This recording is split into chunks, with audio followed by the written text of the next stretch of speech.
आप देख रहे हैं SPN 9 न्यूज और स्वागत है आप सभी दर्शकों का मेरे खास प्रोग्राम मुद्दे की बात दर्शकों के साथ। और अपने इस खास प्रोग्राम में बात करूंगी मैं सपा संरक्षक मुलायम सिंह यादव की छोटी बहू अपर्णा यादव को लेकर, क्योंकि अपर्णा यादव लगातार जिस तरह की कार्यशैली अपना रही हैं, जिस रणनीति पर वो जोर दे रही हैं, उससे साफ साबित हो रहा है कि वो इस बार लोकसभा चुनाव लड़ने की मंशा जो है बना रही हैं, लेकिन आसार नजर नहीं आ रहे हैं उनको टिकट मिलने को लेकर। बीते कल ही मैंने आपके सामने एक प्रोग्राम पेश किया था संभल लोकसभा सीट को लेकर कि अपर्णा यादव की नजर है संभल लोकसभा सीट पर, ताकि वहां से उन्हें टिकट मिल सके और वो वहां पर अपनी दावेदारी ठोक सके। और इसीलिए अब उनका शिवपाल सिंह यादव से मोहभंग होता हुआ नजर आ रहा है और अखिलेश यादव के लिए वो कुछ नरमी बरतती हुई नजर आ रही है। ये वही अपर्णा यादव है जिन्होंने कहा था शिवपाल सिंह यादव घायल शेर हैं। बीते साल जनाक्रोश रैली जो कि लखनऊ में हुई थी, वहां पर उन्होंने बोला कि शिवपाल सिंह यादव घायल शेर है।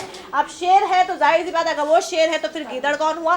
सवाल बहुत से उस वक्त उनके बयान से पनपे थे और ये भी कहा गया था कि अपर्णा यादव शिवपाल सिंह यादव से जो करीबी बढ़ा रही है उसका खामियाजा उन्हें भुगतना पड़ सकता है।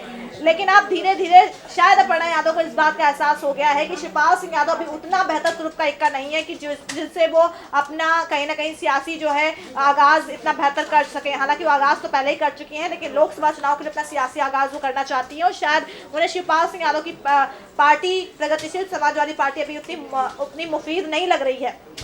तो ऐसे में जो खबरें सामने आ रही है उसमें ये कहा जा रहा है कि अपर्णा यादव के जो समर्थक हैं वो अखिलेश यादव के स्वागत के लिए जुट रहे हैं और जुटते हुए नजर भी आ रहे हैं। अभी हाल ही में जिला सपा कार्यालय पहुंचे थे अखिलेश यादव, वहां पर भी अपर्णा यादव के कार्यकर्ता अखिलेश यादव का स्वागत करते हुए नजर आए थे। यानी कि अब धीरे धीरे नरमी बरत रही हैं और कहीं ना कहीं जो उनका झुकाव है वो समाजवादी पार्टी की तरफ बढ़ रहा है। और जाहिर सी बात है कि अब चुनाव की तारीखों में बहुत कम वक्त रह गया है, तो उनको चाहिए कि उनको एक बेहतरीन सीट से टिकट दिया जाए और सीट हो सकती संभल लोकसभा सीट, क्योंकि संभल लोकसभा सीट का जो एक पूरा मैंने सियासी समीकरण आपको बताया था कि वो सपा की सबसे सुरक्षित सीट है। वहां पे हमेशा से सपा के ज्यादातर सांसद चुने गए हैं, लेकिन हाँ साल 2014 में वहां पे सत्यपाल सानी ने जीत दर्ज की थी और वहां पर मुस्लिम आंकड़ा भी बहुत जबरदस्त है क्योंकि वहां पर हिंदुओं की आबादी उतनी नहीं है जितनी की मुसलमानों की आबादी है। तो ऐसे में जिस तरह से 40% हिंदू है, लगभग संभल में 40% हिंदू हैं और लगभग 50% मुस्लिम हैं। तो सोचिए किस तरह से वहाँ सत्यपाल सानी ने जीत दर्ज की। फिलहाल अब अपर्णा यादव को लेकर जो मैंने प्रोग्राम किया उस पर कुछ यूजर्स ये कह रहे हैं, कुछ लोगों का ये कहना है कि अपर्णा यादव को टिकट नहीं देना चाहिए क्योंकि वो विश्वास के लायक नहीं है। ऐसे में से एक यूजर का मैंने कमेंट अभी पढ़ा, उन्होंने कहा है, उदित नारायण यादव नाम के यूजर हैं, ये भी यादव हैं, तो इन्होंने कमेंट किया है कि अपर्णा को समाजवादी पार्टी से टिकट नहीं देना चाहिए क्योंकि विश्वास लायक नहीं है। इसके अलावा एक और यूजर है जिन्होंने कहा, चेतन वर्मा नाम है इनका, इन्होंने कहा है कि अपर्णा को एसपी से टिकट नहीं मिलना चाहिए।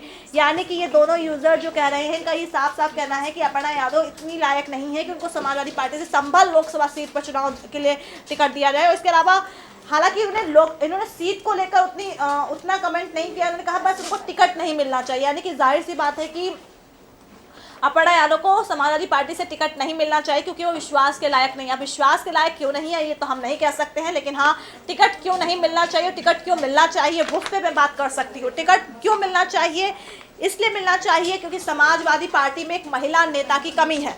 डिम्पल यादव निस्संदेह बहुत बेहतरीन तरीके से वो काम करती हैं, अपने पति अखिलेश यादव का साथ भी देती हैं, लेकिन अभी उनमें वो कार्य क्षमता, वो कार्य कुशलता, वो वाकपटुता या फिर वो एक सियासी परिपक्वता नजर नहीं आती है। वो उनमें वो आकर्षण की शक्ति नहीं है कि जहां जैसे कि प्रियंका गांधी अगर खड़ी हो जाए, प्रियंका गांधी का रोड शो आपने देखा होगा लखनऊ में कि राहुल गांधी से ज़्यादा तवज्जो तो प्रियंका गांधी को मिल रही है कांग्रेस में, और प्रियंका गांधी के नाम की चर्चा बीते कई सालों से हो रही थी। सोचिए, और प्रियंका गांधी आज प्रेस कॉन्फ्रेंस करने बैठ जाती हैं तो मीडिया उनकी एक बात पर निगाह बनाए बैठा रहता है और दर्शक भी बनाए बैठे रहते हैं। सोचिए ये है प्रियंका गांधी। सुषमा स्वराज, जिनको सुनने के लिए लोग टीवी स्क्रीन के सामने बैठे रहते हैं कि किस तरह से अपनी बातें बेबाकी से रखती हैं। स्मृति ईरानी, ऐसे तमाम कई महिला नेता हैं जिनको दर्शक पसंद करते हैं, जिनके चाहने वाले भी हैं, जिनके फैन फॉलोइंग भी बहुत ज़बरदस्त है, जिनके समर्थक भी बहुत है, जिनको लोग पसंद करते हैं, जिनको कहीं ना कहीं प्रधानमंत्री के पद पर भी देखना चाहते हैं लोग, जनता भी देखना चाहती है। लेकिन क्या समाजवादी पार्टी के सामने ऐसी कोई कद्दावर महिला नेता है? नहीं है। डिम्पल यादव में वो क्षमता है? नहीं है। तो ऐसे में फिर अपर्णा यादव को क्यों नहीं आगे लगाया जा सकता? अपर्णा यादव अगर सियासी तरीके से देखा जाए तो अपर्णा यादव डिम्पल यादव से बहुत ज़्यादा काबिल है। और ऐसा हम नहीं, ऐसे प्रोग्राम से बहुत से यूजर्स कमेंट्स कर चुके हैं जिसमें कहा गया है कि डिम्पल यादव को अभी बहुत सीखने की जरूरत है, लेकिन अपर्णा यादव जिस तरह से बोलती हैं, जिस तरह से अपनी बातों को रखती हैं, वो कहीं ना कहीं बताता है कि उनमें वो क्षमता है।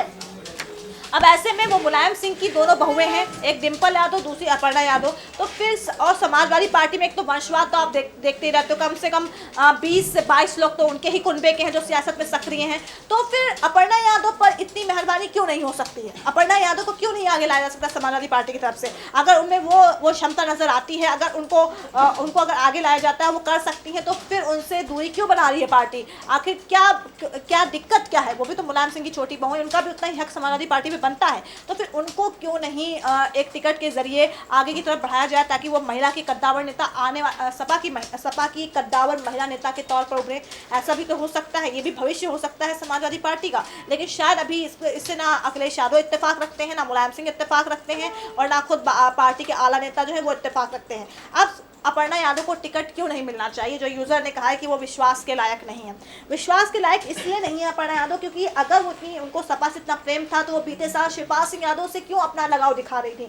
अगर उनको पता था कि शिवपाल सिंह यादव अखिलेश यादव के बीच अनबन हुई है और इसीलिए उन्होंने पार्टी अलग बनाई है, वो पारिवारिक मसला था, तो फिर उन्हें बीच में आने की क्या जरूरत थी? और फिर वो क्यों लखनऊ में एक आयोजन में शामिल होती हैं, कहती हैं कि शिवपाल सिंह यादव जहाँ से उन्हें टिकट देंगे वहाँ से चुनाव लड़ेंगी, फिर उसके बाद वो यू टर्न लेती हैं, कहती हैं कि मैं सपा बसपा के गठबंधन से खुश हूँ, बहुत अच्छा काम कर रहे हैं अखिलेश भैया। तो क्या कहना क्या चाहती हैं? एक आप डिप्लोमेसी कर रही हैं, और शायद इसी डिप्लोमेसी पर समाजवादियों को विश्वास नहीं है, शायद इसी डिप्लोमेसी पर कार्यकर्ता खुश नहीं है अपर्णा यादव की, कि आप एग्जैक्ट में पता ही नहीं है कि आप जाना किधर चाहती हैं। आप शिवपाल की तरफ हैं या फिर अखिलेश की तरफ? पहले आपको लगा कि शिवपाल की पार्टी का बहुत ज़्यादा वर्चस्व होगा, आगे बढ़ेगा, सपा को काट सकती है, तो अपर्णा यादव ने वहाँ पर शिवपाल प्रेम दिखा दिया। लेकिन अब जब सपा बसपा का गठबंधन हो गया है तो अपर्णा यादव को ये लगता है कि नहीं, शिवपाल की पार्टी का उतना वर्चस्व नहीं है, शिवपाल अभी वोट बैंक काटने की भूमिका निभा सकते हैं, लेकिन उनका शायद कोई जिता उम्मीदवार नहीं हो सकता लोकसभा चुनाव में, इसलिए वो फिर से सपा के पाले में आ गई।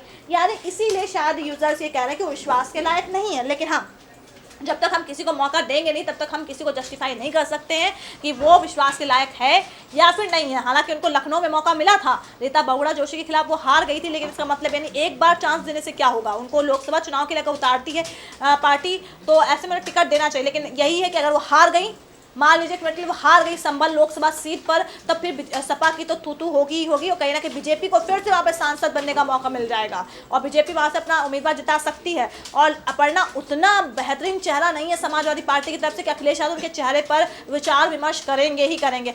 उस वक्त भी जब उन्हें 2017 में चुनावी टिकट मिला था लखनऊ से, तब भी उनको शिवपाल सिंह यादव की मेहरबानी से टिकट मिला था। शिवपाल सिंह यादव उस वक्त संगठन का काम देख रहे थे, और शिवपाल सिंह यादव ने अखिलेश यादव से कहा कि अपर्णा यादव को भी चुनावी मैदान में खड़ा करना चाहिए। आप खुद देखिए कि अपर्णा यादव खुद वहाँ चुनावी रैली कर रही थी, अखिलेश यादव उनके लिए नहीं गए थे। आप खुद सोचिए जरा। तो ऐसे में आप हालांकि पारिवारिक मसला था, और पारिवारिक मसले में बहुत सी चीज़ें ऐसी करनी पड़ती हैं जो कि सियासत के लिहाज से बिल्कुल सही नहीं होती हैं, लेकिन फिर भी अखिलेश यादव ने टिकट दिया। लेकिन हुआ क्या? झाग के 3 पात।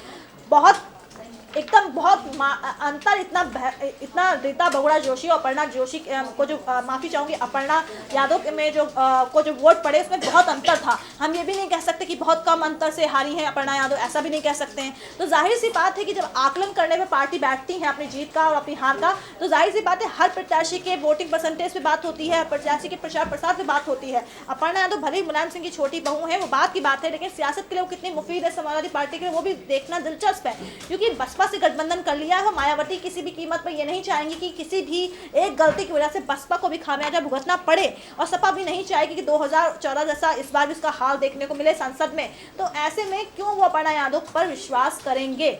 और अब ये भी है कि विश्वास कर भी सकते हो, विश्वास नहीं भी कर सकते हैं। तो मैंने आपको 2 वजह बताएं कि आखिर टिकट क्यों मिलना चाहिए, और ये भी बताया कि आखिर टिकट क्यों नहीं मिलना चाहिए। मैंने यूज़र के कमेंट पे बात की जिन्होंने कहा है कि अपर्णा यादव आखिर विश्वास के लायक क्यों नहीं है। अब ऐसे में जिस तरह से अपर्णा यादव बातें करती हैं, जिस तरह से उनकी राजनीतिक महत्वाकांक्षा नज़र आती है कैमरे के सामने, जिस तरह से वो हर बात को बेबाकी से रखती हैं, उससे तो लगता है कि समाजवादी पार्टी को एक महिला नेता की भी बहुत ज़रूरत है जो कि आगे बढ़ा सके।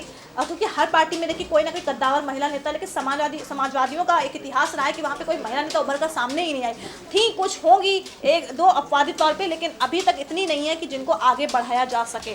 तो ऐसे में हो सकता है कि अपर्णा यादव पर विश्वास कर भी सकते हैं अखिलेश यादव, लेकिन नहीं भी कर सकते हैं। अब जैसे कि यूजर्स कह रहे हैं कि उनको टिकट नहीं मिलना चाहिए समाजवादी पार्टी से, और एक यूजर कहते हैं कि उनको टिकट इसलिए नहीं मिलना चाहिए क्योंकि वो विश्वास के लायक नहीं है। विश्वास के लायक क्यों नहीं है? पहले शिवपाल की बातें करती हैं, अब अखिलेश की बातें करती हैं, इसलिए विश्वास के लायक नहीं है। पहले शिवपाल ने पार्टी अलग बनाई तो शिवपाल के खेमे में जा रही थी, जब लगा कि एसपी बीएसपी का गठबंधन हो गया, एसपी मजबूत हो गई, तो वो शिवपाल से हटकर अब अखिलेश की तरफ आ रही हैं। यानी कि ये डिप्लोमेसी है, और डिप्लोमेसी तो हर राजनेता को आती है, और अपर्णा भी शायद इसमें अब बहुत ज़्यादा चालाक होती जा रही हैं। लेकिन अब देखना होगा कि जो उनकी संभल लोकसभा सीट को लेकर जो ख्वाहिशें हैं वो पूरी होती हैं या नहीं होती हैं।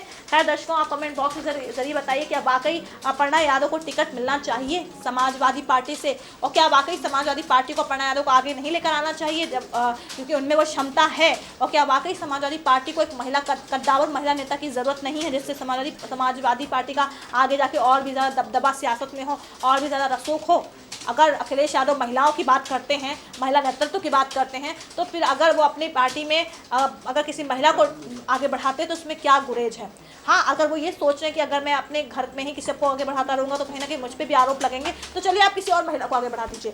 लेकिन अगर आपको लग रहा है कि घर में ही ऐसी कद्दावर महिला है तो फिर उनको आगे बढ़ाने में इतना आप क्यों पीछे हट रहे हैं? जब आपके घर में 21 से 22 लोग जो है सियासत में सक्रिय हैं, तो एक और सक्रिय हो जाएंगे तो क्या उसमें मुश्किलात है। यानी कि कुल मिलाकर अब देखना है कि अपर्णा यादव की ख्वाहिशें पूरी होती है या नहीं होती है। लेकिन दर्शकों, फिलहाल कमेंट बॉक्स के जरिए मुझे बताइए इन सवालों के जवाब, या आखिर आपको क्या लगता है। नमस्कार।